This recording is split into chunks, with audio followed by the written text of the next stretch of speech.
আজ কিন্তু তোরা আমাদের বাড়িতে থাকবি। এরমই আবদার করেছিলাম মধু, সুস্মিত, পৃথা, সুপ্রিয়র কাছে। আজকে স্পেশাল চিকেনটা রান্না করবে জয়।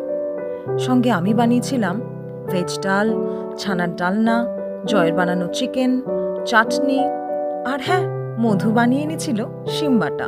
অসাধারণ হয়েছিল। সঙ্গে স্যালাড তো ছিলই। সেদিনের লাঞ্চটা জাস্ট জমে গেছিল। এরমটা আমরা প্রায়শই করে থাকি। কখনো আমরা ওদের বাড়িতে, আবার কখনো ওরা আমাদের বাড়িতে। আড্ডা যত জমতে থাকলো, চায়ের কাপ ততই ভরতে থাকলো। ছোটবেলাতেও এমনটা হতো। বাড়িতে বন্ধুরা আসতো, মা কত কিছু রান্না করে খাওয়াতো। এখনো বন্ধুরা বাড়িতে আসে, তবে পার্থক্য একটাই, এখন নিজেরা রান্না করে খাওয়া দাওয়া করি। আমরা ছজন একসাথে থাকলে আড্ডার থেকে বেশি সিকোয়েন্স খেলা চলে। রাত রাত ভর সিকোয়েন্স খেলতে থাকি। সকালবেলায় উঠে আমি বানিয়েছিলাম